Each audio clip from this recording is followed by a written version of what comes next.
Welcome back after the break, everyone, to the Ethics of UBI public seminar at the Friebus Institute at the University of Freiburg. I'm Carl Weiterquist, the host, and I'm introducing today's second speaker, Alexander Gourevitch. He's an associate professor of political science at Brown University and part of its prestigious political theory project. He holds a PhD in political science from Columbia University. His research interests include the history of political thought, the history of economic thought, theories of freedom, work and leisure, Marxism, rights theory, and democratic theory. He has written 2 articles attacking UBI, and he's working on a third, which makes him a prominent critic of UBI and American political theory. However, he's not defending the privileges of the upper class, but saying that there are actually better ways from a class perspective to create a more progressive society. And so I take it over, I bring it over to you, Alex. Thank you very much, Carl, for that introduction. I have been invited, I think, as the critic here. Thank you for inviting me, Carl. So I guess I'm walking into the lion's den, and let's see if I make it out. So it's true that I have become a critic of the UBI, but I want to say a little bit about that path, about how I've become a critic, and to explain what my criticisms are. And to kind of give everyone some perspective, originally, so I come to the UBI question from the standpoint of left-wing political theory, where I take the central question to be, what are the kinds of freedoms that people ought to enjoy, and how can you emancipate people from the forms of domination and oppression that they experience in this economy? And originally, it seemed quite natural to me and obvious to think that a UBI had to be central to any left-wing political thinking, because UBI is emancipatory. And I'm sure you're all aware of the arguments, but 2 of the arguments that I thought were kind of most appealing are, first of all, if you give everybody a work unconditional income, then they're not going to be forced to work. And when you don't force people to work out of economic need, because they can meet all their needs through a UBI instead, then they can't be dominated and they can't be exploited. And so that's clearly emancipatory, right? And then the second thought was, well, also it's a way of creating new freedom, because now people enjoy free time and they can live their lives free of the normal pressures on them. And they can just engage in leisure activities and forms of association. And those all seemed to me really good arguments for UBI. And I think they continue to be good reasons to be attracted to UBI. However, as I sort of came to think about it more, some doubt started to creep in. And the first doubt had to do with whether it's really adequate to think about freedom as a condition in which you're not forced to do anything. And this seems to me the main sort of freedom-based argument for a UBI. And I thought, well, this can't quite be right, because freedom is also a more sort of positive condition of having control over your own activity. And it seems to me that, and in particular, control over your own work. And it seems to me that while a UBI might lead people to have that kind of control, it's not what a UBI guarantees. It's not the institutional guarantee of a UBI. What a UBI institutionally guarantees is unconditional access to an income. And so I thought, well, there's something missing from the argument about UBI from the standpoint of freedom, because it's not an institutional guarantee of control over one's activity and over one's work. However, on its own, that kind of argument is just an argument that a UBI might be insufficient. Not that there's something wrong with a UBI per se, but that it's insufficient. It's not a panacea, as Guy said. And I thought, well, that's true. But as a response, there's something kind of deeper going on in a lot of, in particular, left-wing arguments for UBI, which is as much as people are willing to admit that it's one component amongst many, that there's still this sense that a UBI has a central role and should be given special emphasis and priority in our political thinking. And it's that idea that I've come to see as the kind of mistake. Because even when I'd say things like, well, but we still have to think about how you would institutionally organize work and make sure that people have control over their own activity, people would say, yes, that's true. But you're just saying what we need to complement a UBI, or it might naturally flow once everybody has a UBI, and so on. And so it was clear to me that that there's a kind of some political theoretical commitment to the UBI having a central role and being given kind of a special priority in not just our theory, but in our politics. And it's that idea that I've come to find, that I've come to criticize. And I should say then that the criticism here isn't an ethical criticism, say, of the idea that freedom's valuable, or it's not an ethical criticism of, say, the one that Guy gave, which is of the idea of the commons. It's not that kind of criticism. I think those are deep and important values, and they can motivate certain kinds of thinking about UBI. But what's a mistake, it seems to me, is the way in which people argue for the central role and special priority that a UBI should have. And there are two kinds of arguments for the special centrality of the UBI that I'm critical of. One I call pragmatic, and the other I call utopian. And I want to clarify what these arguments are, because there are so many, since you all have been studying it, you'll be aware of it. There are so many arguments for a UBI that it's very hard to kind of locate one's discussion, because someone will say, well, what about this other argument? It's like, okay, fine. Let's control the space of discussion here.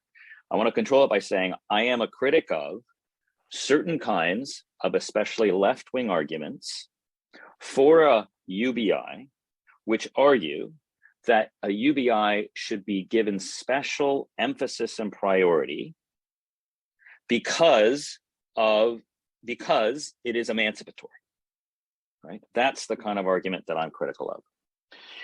And I am critical of two versions of it. One, I said, is the pragmatic, and the other is the utopian. The pragmatic argument is that, and I think it's in a way the dominant argument, is that we should give a UBI special priority over things like traditional labor organizing or arguments for creating a large-scale social movement of class-conscious workers able to organize themselves politically to impose their will on the state, and thereby through the state on the economy.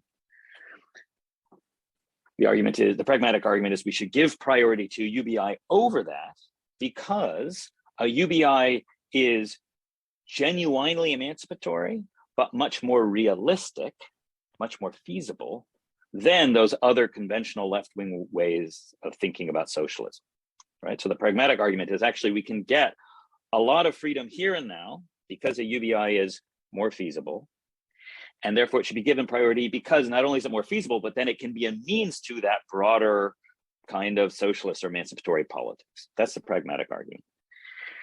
And I'll say in a minute why I think it's mistaken. The second argument is the utopian argument, and it says, no. The point about a UBI and giving it such a central place in our thinking is not that it's something that we could give priority to here and now. Rather, it directs our attention to what a future socialist utopia is really about, and the way in which a socialist utopia is really committed to freedom. It's committed to freedom because it's a post-work society. It's a society in which not only is nobody forced to do any work in particular, but also we've gone beyond the capitalist work ethic, and a society of leisure where people just have mountains of free time to live as they like, and that's pure freedom, right? And what the reason the UBI should play a special role is that it's a kind of policy instrument for making concrete and determinate this vision of a post-work society that's overcome not just the compulsion to work, but the work ethic itself.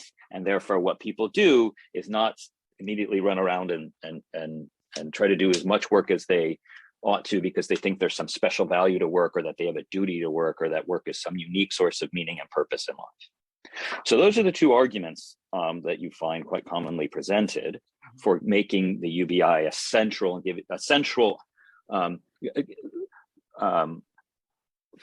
the two kinds of arguments for why a UBI should have a central role and be given special emphasis and priority in our thinking. And what I want to do is spend most of my time talking about what I think is mistaken about the pragmatic argument. And then if there's time, I'll get to the utopian one. So again, the point about the pragmatic argument is that people say, look, a UBI is emancipatory because if people have it, they won't be forced to work. And it's more realistic because unlike all these other socialist politics of like mass organizing and creating a political party or creating a socialist economy as a whole, it is feasible to do with a very simple changes in our tax and transfer systems and leaves the rest of the structure of the economy more or less in place. For that reason, it is much more likely to achieve broad-based consent, much easier to achieve, while extending to people a genuine form of freedom. And because it extends to people that kind of freedom, it then can be a stepping stone to the more difficult, more politically challenging forms of social transformation that the left tends to envision as its vision of freedom. And this sounds correct, and this always used to sound correct to me, but it seems to me that it actually betrays a real mistake about what a truly emancipatory UBI presupposes. Because in fact, when we think about what it takes to extend to people a truly emancipatory UBI, that is to say a universal basic income at a level sufficient for anyone who has it to simply leave the labor market, to meet all of their basic needs, then what we're talking about is already a form of socialism or communism, because and therefore is something that will face massive resistance from the business class. It will form massive resistance from the business class because, for one, it's already a form of socialism in the sense that it involves very high levels of expropriation of the private income and wealth of the wealthiest. And secondly, precisely because it would be emancipatory, it involves a massive challenge to the prerogatives and power of the business class. And for both of those reasons, they will mount enormous campaign of resistance to a universal basic income, which means the only way to achieve the universal basic income would be if you already have a highly mobilized, class-conscious social movement of workers with their own independent party that is able to defeat that defeat that resistance from the business class and impose its will on the economy as a whole so that it can expropriate and redistribute all of that income. But that just is to say that a UBI presupposes the very thing it says it's a means to. A UBI presupposes that you already have socialism.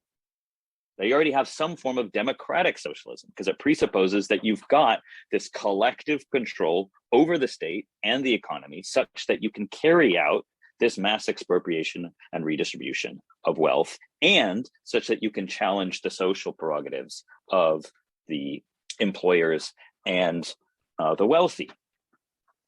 So this seems to be a mistake, and one way to represent, and I'll say a little bit more, give a little more detail about what the mistake is, but just at the level of sort of ethical theorizing, the deep mistake is to see a form of social injustice, I think, and then to propose a policy that is presented as a rectification of that social injustice, while assuming that the person who is speaking it and the audience already have the social power to carry out that policy, right? And there's a lot of normative or ethical theorizing that I think does that, We see an injustice, we quite reasonably propose a policy that would rectify the injustice, but don't give an account of why any of us have the relevant social power you'd need to carry out that proposal, given the injustice, right? And the injustice already tells us that we need that power, right? The injustice of the actually existing capitalist labor market, where a whole bunch of workers are forced to find a job out of economic need, tells us that you've got a social problem that you have to overcome, right? And that not everyone's going to just be spontaneously motivated to carry out this reform. In fact, it's that very injustice that tells us you're going to see this massive resistance to a truly emancipatory UBI, and then explains to us why then we need some account in our argument for the proposal about why we'd have the social power. All right. So if you think there's going to be massive resistance from the business class to UBI, then the conditions under which it would be feasible to have a truly emancipatory UBI are conditions in which you already have that social power, which means that you can't argue for the UBI as a means to generating, say, a large-scale working class politics. It presupposes it, and therefore it can't be argued that it should have special priority. So let me just say a few more words about why I think there would be such substantial business class resistance to the UBI. It's the very thing that makes it attractive, right? If it's emancipatory for some, that's a problem for the people who benefit from the existing vulnerability and domination of the working class, right? One is, as I mentioned, it involves massive levels of expropriation. We're really distributing to everyone a universal basic income at a high enough level to give people a complete exit option from the labor market. Then in the United States, the calculation is conservatively, you're giving everybody $15,000 a year. If you add up and do the math, that's an expropriation of an additional 25% of GDP. And it has to be funded through taxation exclusively on the upper 10 or 20% of the population, their private income and wealth. That's a huge amount of taxation of their private income and wealth. It's massive. They're going to resist it. And you know from every survey that they are against it. But secondly, you can draw on a long line of left-wing thinking, most famously Michal Kalecki's arguments for the political problems with full employment programs, is that these kinds of policies that so dramatically increase the social power of workers are going to be resisted by the business class because it reduces their control over the power of their control over investment. And above all, it limits the power of the sack, as Kalecki call it, the power they get from threatening to fire people, right? Which is a very important source of the profits that they are able to extract by exploiting workers. So it's not just the direct taxation, the direct loss of income from the taxation program required to finance a UBI. It is also the loss of social power. So this is why I think you have reason to expect immense resistance from business class, which you could only overcome if you give special priority not to the UBI, but to a politics, to whatever is necessary to organize the working class into a mass movement that is class conscious and able to impose a party-like discipline upon its own movement and upon the state itself. In which case, you're already talking about a form of democratic socialism. And so I don't think you can really, I don't think the pragmatic argument, while I find it in principle very appealing, I think it is self-contradictory. And I'll just mention then, what I summarized is a version of the argument that I made in an article with co-author Lucas Stanchik. And we ended by saying, well, you can still defend the UBI as an emancipatory element, not of a current actually existing capitalist society. It's not a capitalist road to communism. But you could imagine it as an institution in a socialist economy, right? Because there, you could say what it does is limit the discipline that the democratic majority could impose on any particular worker. So you've got the political means to create a UBI because you have democratic control over the economy, and you give it to everyone so that people could still retreat from work. I've come to believe that even that is inaccurate, because I think the question that needs to be given priority, even in a utopian society, even in our imagination of what would a truly fully emancipated society look like, the question that must have priority is not how do you give everyone a basic income and then hope that everyone will do, or enough people will do, the labor that has to get done. The question that has priority is what counts as necessary labor and what ensures that everybody will do that necessary labor. Because if you don't have some account of why that necessary labor will be done, then the stuff that people are going to want to buy with their UBI will not be available.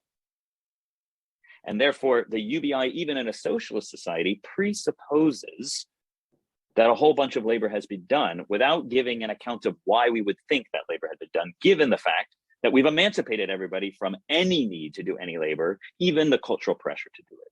So that is very quickly is my concern about even the utopian argument. But as I've said, I think that the major argument is the pragmatic one. And that's the one that I think, unfortunately, turns out to be caught in a contradiction of its own making. So let me stop there because I'm sure there are questions. Okay, yeah. I said I wasn't going to speak, but I do have to. I think when I have to speak to point out a factual error. I think when you quoted the price of basic income, you left out the fact that people pay basic income. Not only does everyone pay for it, everyone also receives it, and you have to take that into account. It is not an expropriation of the upper class when an upper class person pays a UBI to himself. Nor is it an expropriation when a lower class person pays a third of their UBI to themselves on the taxes on their meager income.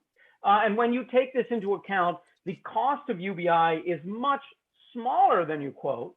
I've done some research that a poverty line UBI would cost about 3% of GDP, and one at 167% of poverty would cost less than 10% of GDP. So it's not nearly as expensive as you think it is. Okay, now we have some students who are ready with comments. Can I just say one super quick? Can I just say one Sure, super quick response to that, since it'll be helpful for everyone? Sure. I don't think that's correct. However, even if it's correct, I don't think it touches the central critique of the paper, which is that we have reason to expect massive resistance to a truly emancipatory universal basic income from the business class, because it still threatens their social and political prerogatives in a number of ways. And you can just translate Kolechki's argument about the political aspects of full employment, which we know from every opinion survey that the top 20% is massively against it and considers a priority to defeat it. The same thing will happen for universal basic income. If it's really pitched at a level where everyone could leave the labor market and still receive, say, $15,000 a year. So even if it costs much less than the tax bill, it's still going to generate massive resistance. That's the. Okay, Medha, you're next. Yeah. So I would first begin with what I found significant in the paper. The question of declining human capital due to universal basic income, I think it is one of the most important questions which has been addressed in the paper.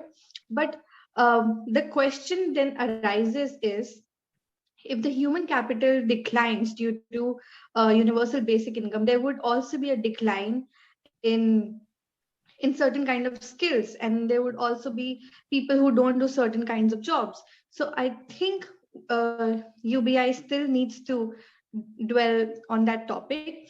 Another thing the paper mentions is intrinsic and extrinsic motivation, and how UBI satisfies extrinsic motivation but does not satisfy intrinsic motivation.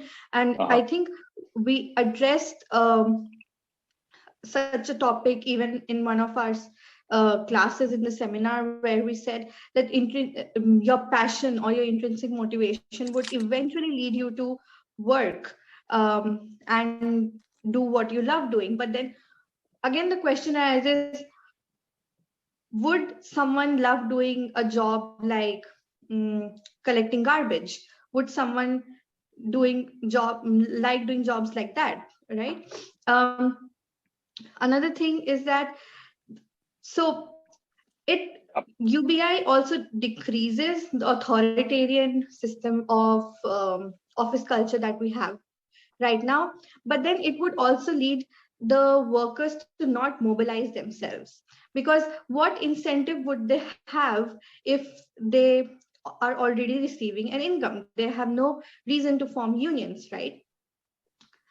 So if they don't form unions, they don't have any incentive.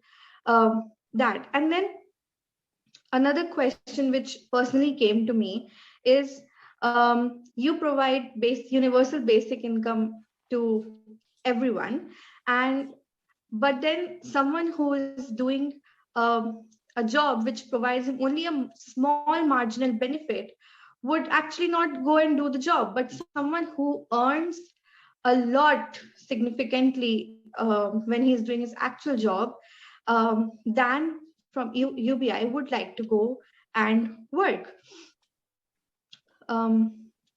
Yeah, I think that's all. But then there's some questions which which I think needs to be answered are the decline in human capital, the skill shortage that we'll face, and where is the order in the chaos? Because once the workers are not under someone, you can do whatever you like. And just like now we have the global resignation period going on, so there might be something like that where people resign, the entire office resigns at once. So what do you do then? Yeah, that's all. Great. Those are great questions. So, Carl, do you want me to answer one by one, or do you want me to take a few questions? Answer this one. Oh, nope, can't hear me. So those are great questions. I think he's saying, I can't quite hear him, but I think he's saying answer them as they come. So on the garbage collection and skill shortage, I think these are serious problems, even for the pragmatic argument. I agree with you. Those are excellent questions. And it speaks to, I think, just an ambiguity in what people mean by talking about a universal basic income as something that's emancipatory. So if we say that a universal basic income is emancipatory because it means that people can meet their basic needs without having to work, and they can meet their basic needs without having to work because they have the income to buy the stuff, their basic needs, that assumes that you can reduce human needs to the consumption of objects, right? But as you pointed out, there's two problems with that. One is people have other kinds of motivation. There are intrinsic human needs for certain kinds of activity, right? You can't buy activity, right? That's not for sale on a market. It's particular kinds of activity, perhaps particular kinds of cooperation with other people, perhaps particular kinds of cooperation with other activity in work that is valuable and meaningful. But a universal basic income cannot, in fact, guarantee that people will have access to that. It's always pitched at just some conception of a poverty level or 2 times poverty level, whatever, which is calculated by some basket of goods that people buy, right? So the puzzle there is then, if people have intrinsic motivations to do certain kinds of work, and we think that that is a human need, then there will be other things that will drive people into the labor market besides their need for certain consumer goods. And that's exploitable too, right? So I took that to be one issue. But then what I thought you raised in a quite interesting way from the reverse is, so that's just to point out what I find quite incomplete about the UBI even on its own term as an emancipatory. It might be partially emancipatory, but it's inadequate to conceive of it as something that allows you to meet all of your basic needs as a human being. I think there's an implicit conception of need that's unarticulated and probably not defensible. But the second flip side is that it also seems to be missing on account of both skill development and necessary labor performance. So there are certain kinds of unskilled labor that still have to get done. You mentioned trash collection. And there are certain kinds of skilled labor that still have to be done. Nursing, education, all these things. And they have to be done to meet people's basic needs, right? So if the whole point is we're going to supply people with all the things they need to meet their basic needs, that requires people to do labor to do that. And if you give everyone a UBI, it's just kind of assumed that the general equilibrium result will be the spontaneous but enduring distribution of necessary labor and skills acquisition such that the skilled labor will be done, necessary to ensure that everyone has their skills being met. And that seems to me just an enormous conjecture. Like, I don't see why it would be the case that people would use their UBI to spontaneously do that. And I think that the role of pilot programs in giving an account of why these aren't problems is a little bit dubious, because the whole question is what's going to be the generalized effect across a national economy, not a very local effect where people are consuming stuff produced by people who don't have a UBI. So I think those are all quite valid concerns.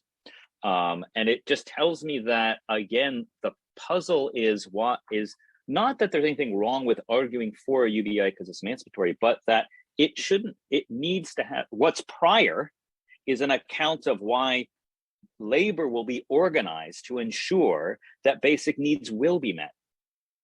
Not first give people the income and then let them go do whatever they happen to voluntarily want to do. We don't have reason to think that that will then lead to the consistent provision of all basic goods and services like nursing and education. So I can only kind of agree with your concerns. Okay, now Maria. Maria, are you ready to speak? Oh, yes. I have to say, like, after reading this paper, like Meda has mentioned, like human capital decline due to UBI, yes, it can be one intrinsic motivation, and the authoritarian culture is declined due to UBI. But there are many other points like in favor of UBI as well. And I have since many days, I have this question in my mind, like, what about the concept of UBI in implementing in developing nation? There are several reasons where I think the UBI cannot play a very good role, like lack of democratic norms, high level of corruption, lack of good governance, ignorance of state authoritarian, and efficiency of judiciary, freedom of speech.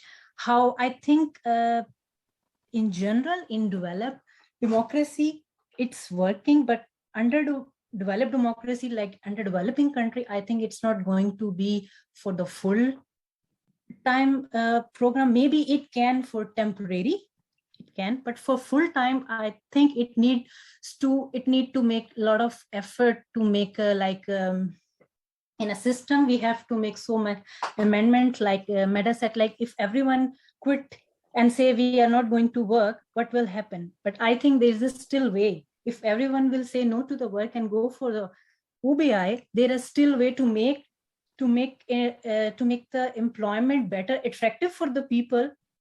Then they can come to join to work, and then they can say, yeah, now we have incentive to do some work. Yeah, good. That's a great question. So let me just be clear. I just want to recall that I am only speaking about a specific class of arguments for the UBI, which is the arguments about why we should give everyone a UBI at a high enough level that they are not forced to work because they can meet all of their basic needs by just spending their UBI to buy, basic goods. So, and so those are freedom-based arguments, because the idea is by giving everyone an exit option from the labor market, they're freed from any compulsion to work, right? Now, you pointed out that, and so I think the arguments that I have apply to both developed and undeveloped or poor, rich countries, or large and small countries, because the underlying logic is the same. But what I find interesting about your argument, Maria, is that your name? Yes, Maria. Yes, Maria, is, if I understood it correctly, one point you made is, well, people won't necessarily stop working. What will happen is they'll be able to bargain for better employment, and the employers will have to provide better quality employment, because otherwise people won't work. But then people won't stop working. What will happen is you'll get a new equilibrium, which is people still want to work and they'll be able to bargain for better jobs, and people will go and do those better jobs, and they've just kind of forced the hand. And that's an argument many people have made. One of the first arguments made for UBI by Philip von Parijs and his co-author, whose name I forget, called The Capitalist Road to Communism. And the Robert von der problem Veen. with that's it, Robert von der Veen, yes. And I think there are a number of problems with that. Some of them are the ones I already mentioned, which is that you have to explain why it is you're going to be able to overcome the massive resistance from the business class to a universal basic income at the level of a nation state of a high enough level to imagine that process going, right? But let's say you've got an answer for that. Let's say you've got an answer. I think that means you've got to put priority into the politics, into a socialist politics, rather than a policy that somehow presupposes you've already got control over the economy. Because recall, if you've really already got that control of the economy, you don't need to negotiate with each employer. You've already got social democratic control over the economy, and you can, as a matter of just national organization of work, guarantee certain kinds of work distribution and so on. But the other problem about that is that, and this isn't something that Von Parish and Van der Veen pointed out, but which is equally important, is we haven't been given a reason as to why the new forms of employment that people would end up bargaining for would be employment in the sectors of the economy that are producing all the basic goods that people need, right? So you need to show that the new general equilibrium is not going to just be one in which you have a lot of people willing to do work that's of higher quality because they've been able to bargain better jobs. You have to show why that general equilibrium is going to be in the sectors that nobody wants to work in if they don't have to, right? Agriculture, mining, basic transportation, all those sectors, right? Basic textiles, like the sectors, nursing, all these things, you've got to show why, not just you'll still have an adequate supply of labor from people, and not even why you'll have an adequate supply of labor for people at better quality jobs, but in the really necessary sectors. And I just am not persuaded that you could, that seems an enormous conjecture. And notice that if you don't have that, if you have a mass withdrawal labor from those sectors, then the basic goods aren't available for people to buy. And the UBI is no longer emancipatory, because instead you have a small supply of goods that everyone's trying to buy. You're just going to massively bid up the price of those goods. And that inflates away the real value of the UBI, but now it's no longer adequate to truly emancipate people, because they're spending 2/3 of their income on, like, food or whatever, right? So I think that it isn't enough to suppose that people will still want to work at the higher quality jobs they can get by using their UBI to strike a better bargain. There needs to be some account of the institutional coordination of where that labor goes to guarantee that the UBI is really purchasing power for goods. All right, I should stop because there's a lot of hands. Okay, Dritan didn't get to ask his question to Guy Standing, so I'll let you go first this time. Dritan, or next this time. Okay, thank you very much. Well, I don't really have a question in this case, but I agree with Alex, especially when it comes to UBI, presupposing that the basic economic needs will have already been produced and the people will consume them thereafter. With UBI potentially increasing wages, my economic intuition tells me that it would raise the costs of production, and that will certainly have a negative effect on the aggregate supply. And in my dishwashing example, in my previous discussion, if you remember, supposing that a restaurant has to increase the pay for the job because UBI would put people in a better bargaining position, they could potentially not do any kind of job. The price of the meals they produce would consequently increase. Then, given that we have a similar outlook on other industries, I haven't quite analyzed it. What good would it do if a UBI, if the income from UBI would be inflated away due to rising living costs or prices? So that's it.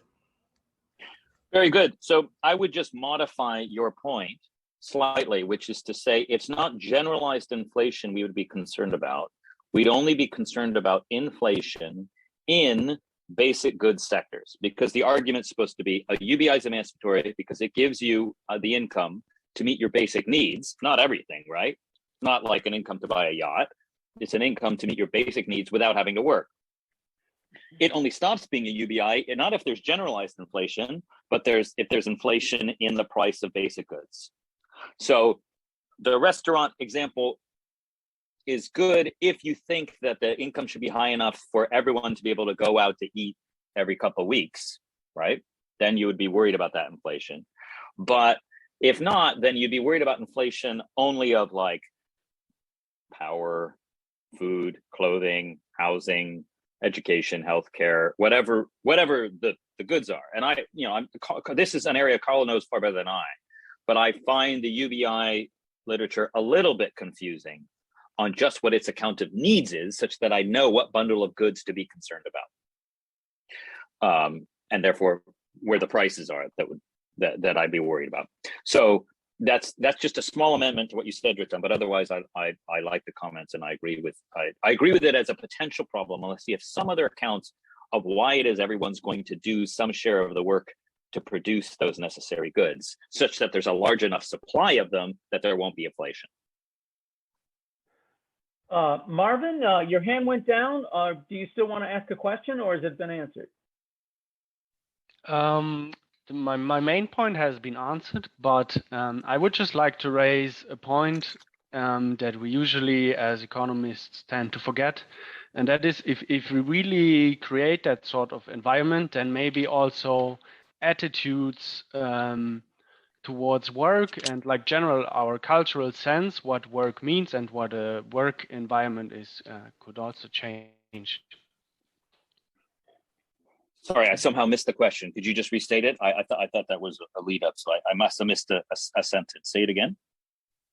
It's not really a question. It's more a response. It's that how about work environment? How to create work environments? Yeah, how we culturally approach work as well. Yeah. That if it's not this forced coerced thing that we do anymore, that maybe we approach it also differently. Absolutely. And that would also like have effects on the labor market. Good. So I presented in my talk, I said I was going to emphasize the pragmatic argument, but what we've ended up arguing here is really about the utopian side of the argument. And so Carl, maybe I submitted the article that this stuff about necessary labor has been presented. I told Carl I didn't want to pre-circulate it because I've had some problems with plagiarism of my work over the last couple of years. And so I'm being a little bit protective. I'm a socialist, still somewhat worried about, private appropriation and ownership of ideas here. No, it's just, I at least want to wait for it to be out.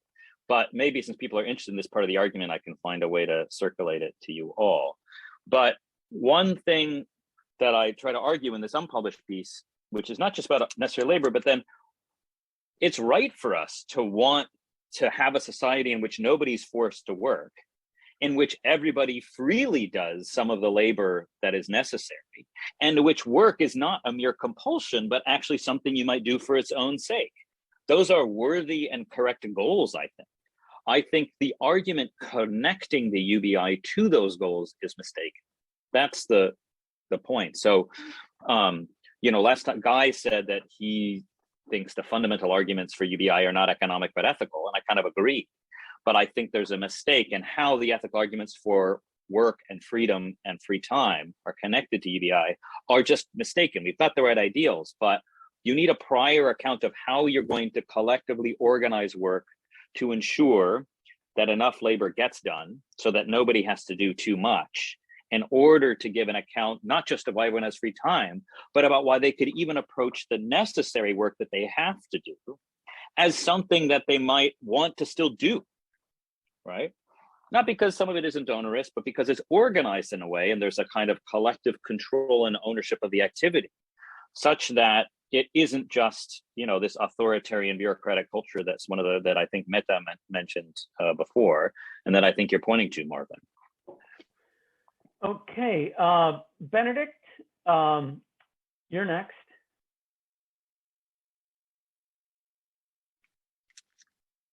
Ooh, where is Benedict? Oh, there we are. There we are. So I want to talk about the point you raised earlier, and that I mean, extensively talked about, the question of whether people will still become teachers, nurses? Will people still take up the jobs that are, necessary goods for a society to function, because education is essential and healthcare is essential? And I was wondering whether that is really a good objection towards UBI, because under the current status quo, we have massive problems in supplying healthcare and education democratically. I mean, teachers in the USA are massively underpaid. Some, depending on the state, have to take second jobs. Nurses, healthcare workers in Germany suffer from, decades of privatization, and somehow they still show up to work. There's still healthcare and education being distributed. So I was wondering, why would that not be the case under UBI? Is that really an objection to UBI? If it works under the current capitalist logic, why would it not work under, a UBI? Sort of, is it really an argument against it? Can it be worse than the status quo? Yeah, I think that's it's a good question, a complicated question, and I just have some thoughts about it. But one reason I think it works in this society is that you have to work, right? And if your options are a working class job or a professional class job like a nurse or a teacher, then you have a strong incentive to go even take out the debt that it takes to get the education, do the training for the nursing or school, because it's relatively more secure, relatively higher paying than the working class job. And there are intrinsic motivations and satisfactions to that activity, right? People like caring for, one of the major reasons why people do nursing is they get intrinsic satisfaction out of caring for people or even of teaching. But the thing that's channeling them in and forcing them prior to ever having a conception necessarily of their vocation is that it's a better job than any of the other ones, and they know they have to get one, right? So we know in a capitalist society that, like, most people have to get some job, right? Because they're forced to. What I want to know in a society where nobody's forced to get a job is why anybody would really go through the process of figuring out what kind of job they want.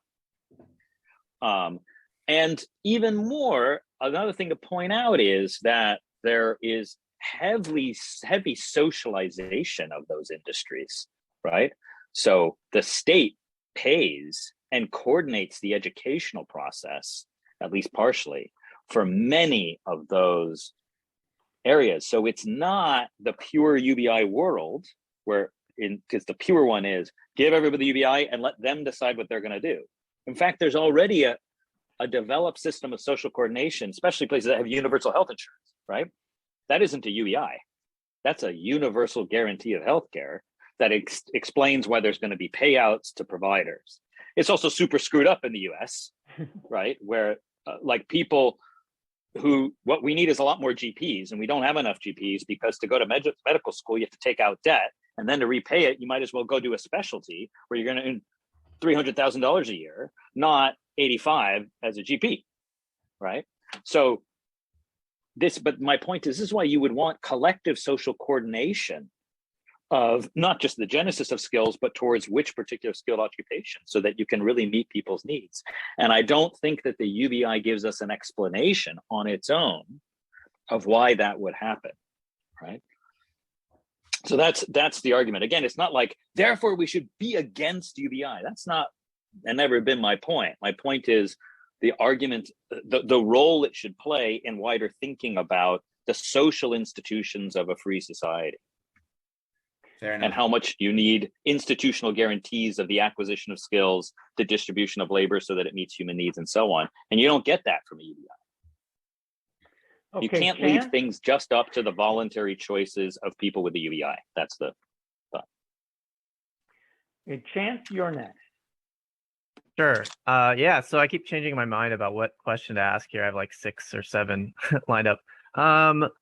So I guess, you are pointing out that you're specifically focused on these like full, sufficient emancipation sort of schemes, but but I mean, it seems like you're also trying to take a stronger stance, against UBI in general, and you go back and forth between saying that like it just doesn't provide enough of the socialist sort of fulfillments that you want it to, but also but you're conceding that there can be like a use for it, but I guess when you do, it's really important to me that you think of that, because I follow Guy and most basic income advocates that we need to get to this level of emancipatory status freedom, but I'm also most of the pragmatists, and I think Carl and Guy are also pragmatists, and they're willing to take something more calibrated of an approach. So like a $500 a month or $250 a month basic income, and then you start to get into the like questions you were raising, like, well, how are people, how are we going to build this like socialists? You're no longer presupposing a socialism, right? That's already in place in order to pull that off. And on the positive side, like on the other side of that, like I just spent 3 months without an income. How am I gonna organize a workers' revolution? I don't even have a job, right?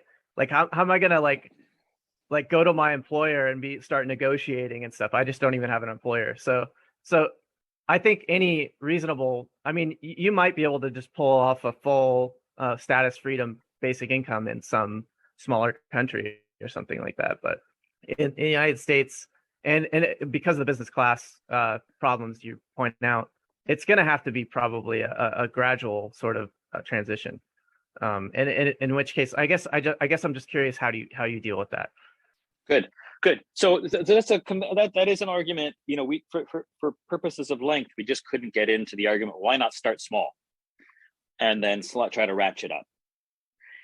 But to me, I just find that response odd, because if you accept the prior logic, which is the reason you can't introduce, the reason that a fully emancipatory UBI can't be introduced is that there will be massive resistance by the business class, and therefore you first need the massive, well-organized, class-conscious politics in order to impose your will on and overcome that resistance. If you accept that argument, I don't understand the argument to retreat back to, well, then start small, because that only makes sense if you think, well, what you're going to do is sort of just gradually trick the business class into letting this turn into the fully emancipatory status freedom that you're talking about.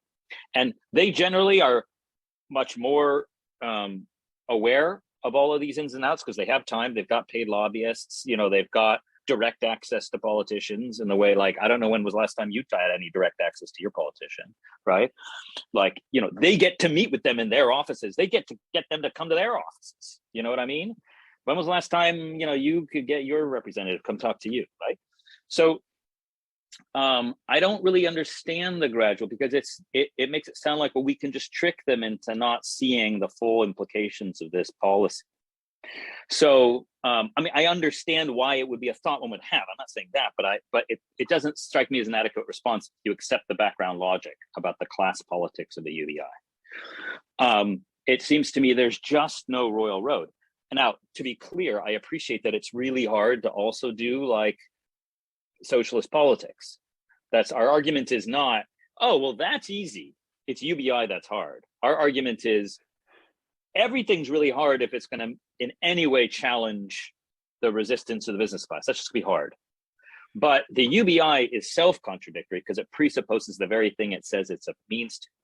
Whereas the argument, well, you first need to organize a movement, that is at least not contradictory on its own terms. It's still very hard. Don't have like a recipe for that. I totally accept that as a concern. Okay, I have a question on that from YouTube. Someone whose name I don't even recognize the ethnicity, so I can't even guess at how to pronounce it. But in the phonetic rules of my language, it's Vigdis Kvam.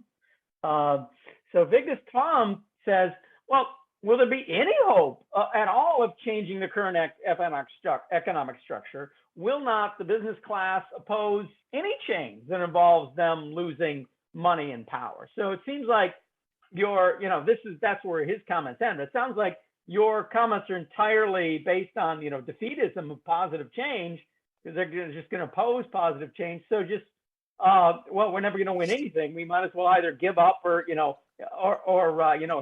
the streets and start a violent revolution. I think it's give up or sell out, right? Yeah. Give up, sell out, or start a revolution. Well, no, it's not. I mean, you can't, so what I'm going to say is just, I spend a lot of time reading labor history and political history. And there have been times when there have been dramatic changes to the political economy of a society. And they have either been when you've had massive, well-organized working class constituencies with their own, or at least with major influence over a political party that can control the state, or times of war, or both. I'm not willing to go to war just for the hopes of reorganizing the economy. That's definitely cutting off your nose to spite the face. But my point isn't that it's impossible. Right now, I think things look really bleak because there isn't that kind of politics in our society. But that's a historically contingent thing that can change. But it only changes, I think, if there's concentration upon what is required to transform an economy and have the chance of transforming fundamental relationships of property and exchange. So when I look at history, I don't see that kind of defeatism. It's only the present. And I think it's actually only in situations like ours where it seems like there's no such organized power that we lose sight of the way in which our proposals have to be consistent with the underlying conception of social power. And we look for these sort of policy solutions that can kind of leapfrog or bootstrap the absence of social power to carry out these ideas. So I'm not counseling defeatism, and I don't think history gives us a full reason to just give up. I'm saying rather we just have to be sort of hard-nosed about really the accounts of politics that underlie our arguments. Okay, Medha, you had your hand up before. Do you still want to ask a question, or should I move on? I think you can move on. I just had a small point, but I can make it probably towards the end. Oh, it is towards the end, so you might as well go now.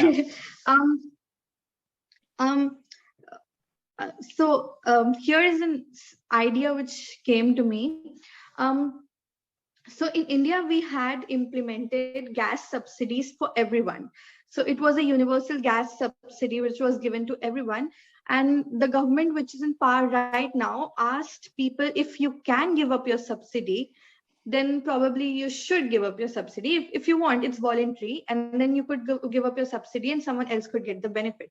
So I think we could do something like that with UBI, where you give a universal basic income to everyone. And if someone wants to give up their basic income, then they are free to do so. Yep. I mean, that, I think that that seems like UBI through the kind of good-natured willingness of the wealthy to present it, because you can't give everybody UBI without having the money to fund it.